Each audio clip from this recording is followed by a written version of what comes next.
I'm Alexa Schwerha with Campus Reform, and you're watching 5 Big Questions.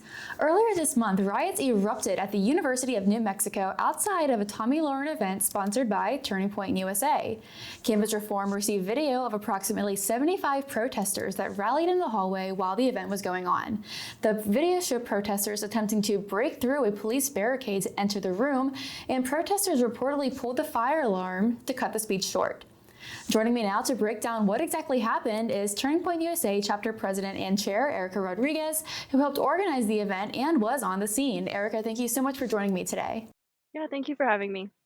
Of course. So let's talk a little more about these videos that the Leadership Institute's Campus Reform obtained. It showed the protesters trying to push through police forces in order to get into the room. What was your group thinking when the protests started to get unruly?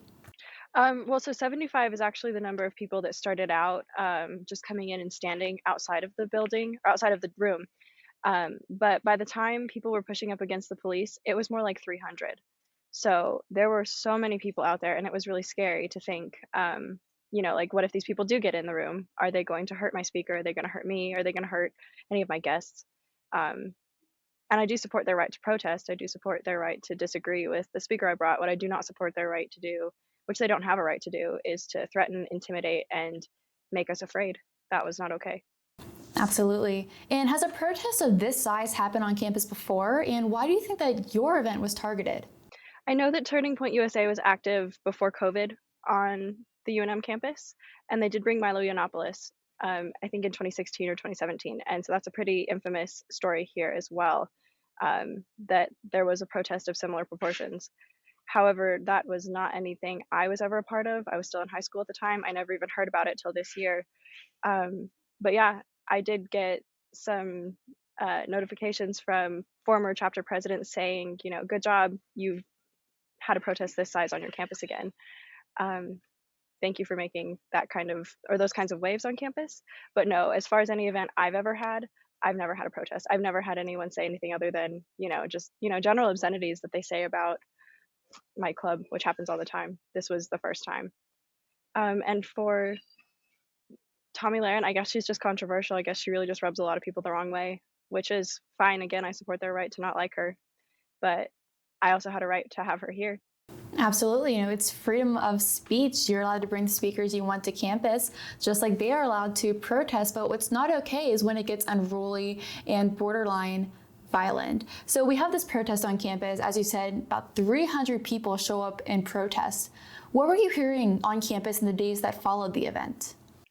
Following the event, there was a lot of chatter on Twitter and Yik Yak, and Yik Yak is anonymous, so we can't trace anything, but people saying things like they will definitely be back at our events, making sure that they shut us down again, that Turning Point has no place on campus, and that we better watch our backs. And that's really intimidating.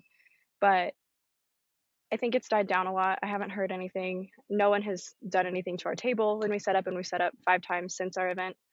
And so it's been, I feel like, just a lot of talk on social media, a lot of hiding behind their screens, no legitimate threats that have actually come through, and no one acting on anything. But definitely it was scary that first weekend, thinking I might have to go back to a school where people might hurt me or my chapter members. And what has the university response been like? I talked to the dean of students asking for an apology for my speaker. I think that it reflects very poorly on this university to have that kind of backlash, and then UNM not come back and say to her directly that they're very sorry about how she was treated on campus. The best we've gotten is an email from the provost that said basically he supports everyone's right to free speech and to protest, and that moving forward we need to do better. And that's a really nice sentiment. But the fact is, my event was shut down, and these people got away with assaulting police officers and kicking holes in the walls of the student union building I use. That's not just something that, hurt them. That's my building too. And UNM has just been a lot of talk about we need to do better and come together and support free speech and just don't do it again. It's been a verbal slap on the wrist. It has not been widely acknowledged as the problem that it was. Right. And your event is only one example of these left-wing riots in response to conservative speakers. But it is one of the largest outbursts this semester. 1 in 5 students reportedly believe that it's okay to use violence to stop a speaker's expression. What do you think that this behavior you saw from these protesters says about the current state of free speech on campus? I believe that when they accuse me of being a fascist in the same breath as they say I need to be shut down or Tomi Lahren needs to be shut down, that they don't know what fascism is and they don't really understand what they're saying. And part of me feels really bad and has a lot of compassion for them and wants to help educate them and let them know that the ideas they're advocating for are not just dangerous, but fascist in nature. But the other part of me wants accountability, and I don't really care that they're not educated. I care that they acted like grown infants, and it's time for them to answer for some of the actions that they took. We live in a grown up world. There are consequences, and there should be. Very well put. Well, Erica, thank you so much for coming on today and talking more about this, and best of luck for your future events. Thank you so much.